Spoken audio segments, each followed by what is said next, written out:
comprehensive take in terms of what took place in the consumption basket in Q3.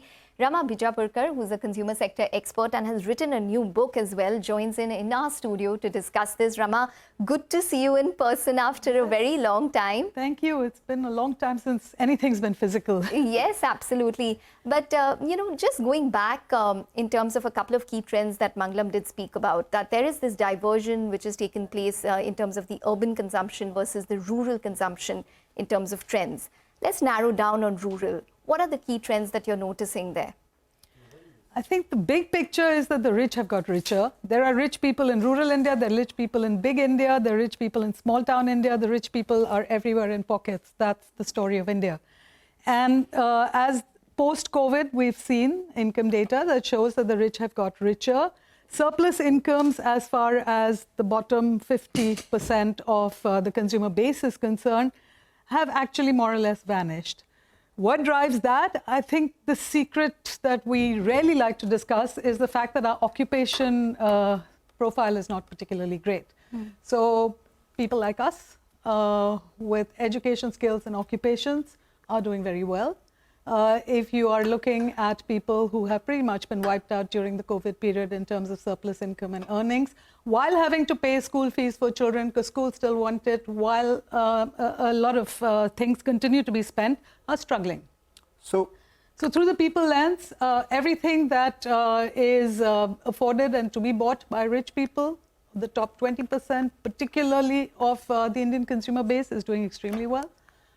Everybody else is...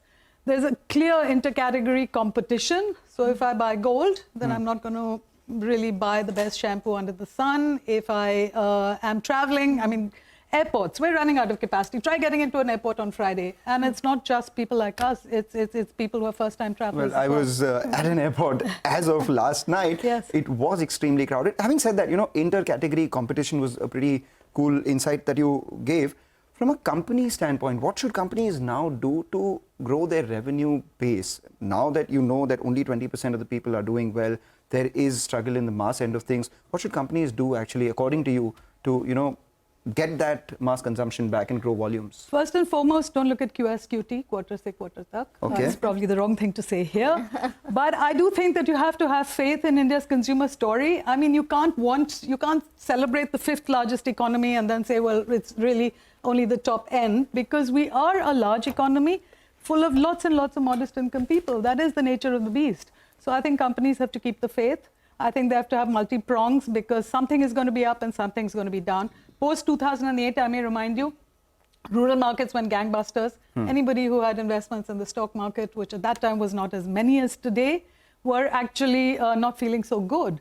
So a multi-pronged strategy, something will go up, something will come down, but is there a better market, more growth-oriented, more consumption desirous than India? I don't know, I don't think so. So I think keep the faith, continue to invest, and understand that the Indian consumer processes value. Right? Paisa vasool hota hai, wo Indigo Airlines se flight lene se. May not vasool hota hai on anything else. Okay, well, Rama, you've also written a book, Lilliput Land, and that basically describes how small consumers, there are lots of small consumers earning and spending, and that's basically making up the entire consumption basket, which is enormous. What is the trend that we expect? Is this kind of trend going to continue? And how much do you think it's probably growing at currently? How much do you think it could probably scale up to? The structure of, Lilliput Land is called Lilliput Land because it is dedicated to small consumers who are served by small suppliers. We're only talking about those that we see on the ticker tape and publish their results. But as the large companies decide they're going to serve the rich consumers, who's serving the rest of India? If you actually look around, and there is data to show you that it's small brands, it's regional, it's hyperlocal, it's every category after category, it's small. And they're sold, and they're small transaction digital warriors. That is the nature of the beast. I think this is going to be the trend going forward, especially if large businesses vacate that space altogether. I do believe that mass markets like Time and Tide will wait for no man or no woman. We're actually, let's be correct about it, we're actually now seeing the future. So far, the mass market of India has been hard to crack. Companies don't like it, CEOs don't like it. It is high on performance. Today, the Uber CEO also said the same. They want high performance, they want low price, and companies want decent profit margins. How do you square the circle? And the answer is coming from digital business models that we are seeing, where you aggregate small suppliers, Right. right? Whether it's our cloud kitchens or whether it is Uber or whether it's anybody else, or it's marketplaces, which I think is the way to go. All the small suppliers, you're aggregating the small buyers.